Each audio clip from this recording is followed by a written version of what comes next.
Hello everybody, this is Julissa. Thank you so much everybody for coming back to my channel. Thank you so much to everybody who is listening right now in the podcast. It is Sunday, September 28, 2025. I'm here to speak about the shooting that happened earlier today on a Sunday at a church, and also there was a fire also. Okay, so right now they're saying the breaking news is right now is that the death toll is all the way to 5 people, including the shooting. And it is so tragic, everything that happened. This happened in Michigan. I'm going to give you all the details, but I didn't even know that this was going on. I was in church earlier, but I didn't even realize that there was a breaking news about this church in Michigan. And it's just so sad because um, it's so sad because as we see everything that has been going on beginning of the month, right, with everything that happened, there's a lot more people who are seeking the Lord, trying to find a church and find a place of worship, right? And for something like this to happen specifically on the day that that place is basically packed, right? Because most churches meet on Sunday, right? It's so tragic. Apparently, they're saying that this man, this 40-year-old, drove his car through the building and then started, shooting, and then he set a fire ablaze. So a lot of people were trapped. Like I said, I'm going to give you more details. So the main thing, guys, is that we need to keep everybody involved in prayer today. It's very crazy. Like I said, it's terrifying that something like this is happening, but they already have so much information about this shooter. Like, this investigation is just happening so fast. Like, I remember, nothing's wrong with that. It's just interesting that now they already know like exactly who this man is and what he did for a living. And you know, before all this information will be released like days after, right? Now it's like hours after the tragic thing happened. Now we have a whole profile of the person involved. So it's just interesting to say that. So it says here, you know what? The news are happening so fast, and this includes the details, right? Because I said I just learned about this happening today. Like not that long ago. It's already, as you can probably tell, it's already evening time here, but this happened earlier. So already so much information already has come out for this shooting that happened at the church. So I'm just trying to get you more information, but not like all the details. Meaning like they already released so much. Like that's what I'm trying to explain. So it says here, Michigan church death toll doubles after search of charred building as police storm home of, it says here, he was an Iraq War veteran who planted 3 bombs and opened fire on hundreds. The images of the building burning is very, wow, it's so crazy, guys. This is the first time I'm looking at this right now. I don't think I'll be able to put photos, but this man had this whole thing planned out, right? I mean, I didn't even realize this fire was so big, right? Because you would expect, I think, if you think about it, like this man, they say he drove his car to the building, like immediately authorities will be called, right? And then how fast can this fire spread, right? I understand it does spread very fast, but wow. So let me just continue to read. So like I said, about 15 minutes ago, about an hour ago, they say it was up to 5.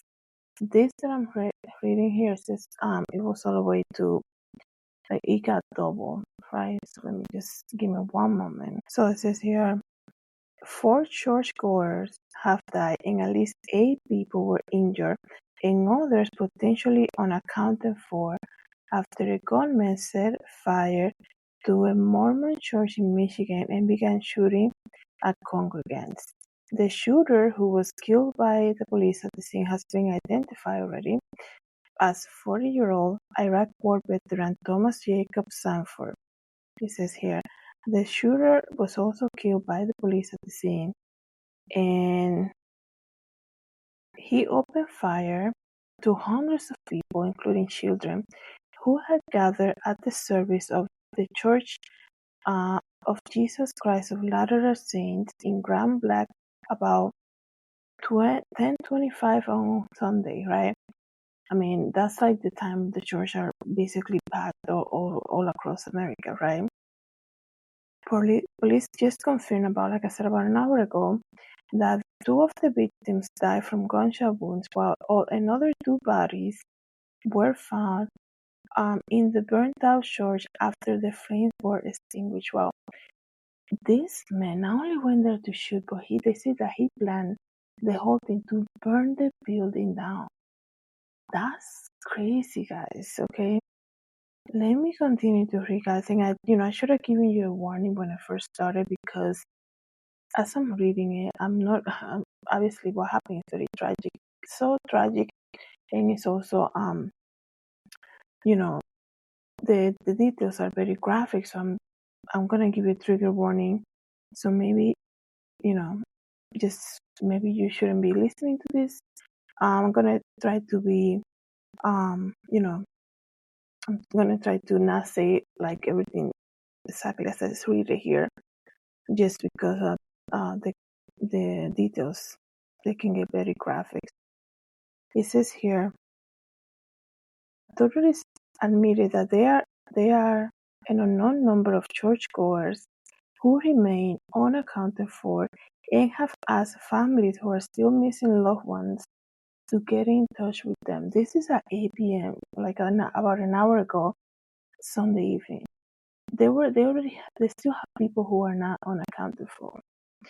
The church has not just been entirely clear, and first responders are still searching for bodies. The shooter Sanford, allegedly used accelerant of some sort, right, to be believed to be gasoline before he lit the church on fire. Authorities confirmed they had located explosive devices, but would not confirm whether they were used to start the blaze. Let me just see what else here. Police is not saying any potential motive. According to his Facebook page, they're saying here in this article that he has a wife and kids and has served in Iraq he served in Iraq 2004 until 2009. The gunman, who authorities say was from nearby Burton, was shot dead by officers at the scene as flame engulfed the chapel. 7 victims remain in stable conditions in the hospital, and at least one person is in critical condition.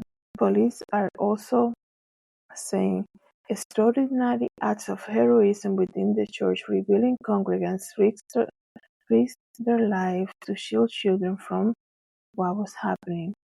They were shielding the children who are also present within the church, moving them to safety.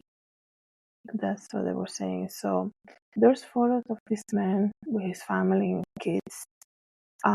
Like I said, some of the images, I'm gonna see if I can just show you this one here. Look at that building, you guys. If you're watching this on YouTube, look at that building. Look at that. Look at the fire there. Look at all the cars parked, right? Because they were just having church service. Wow. How traumatizing and terrifying this must have been for the people there. And like I said, we gotta keep praying for this. We don't want to get too much about they're not releasing any motive, but obviously there's obviously something going on, right? This is the first time I've seen something like this. I remember well, I don't know what year it was, like 93 or something like this, where the situation in Wake Up, Texas happened, but it wasn't even church, but it was set up on fire with this guy that had the cult, right? And that happened obviously years ago. But I have never seen something like this happen, right? I think this is unprecedented, and I just hope that that it stops, right?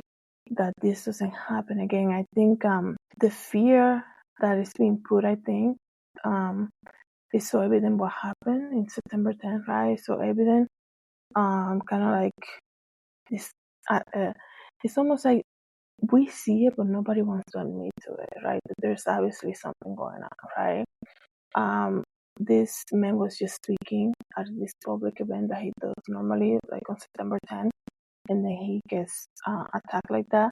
And then we see people just going to worship on a Sunday morning, and then this happens, right? So it's almost like people are not really coming out and saying it, but it's so evident, right? So right now, that's all I'm gonna say about this. I just wanted to come and share the news because, like I said, maybe 2 hours ago, I didn't even know that this happened, right?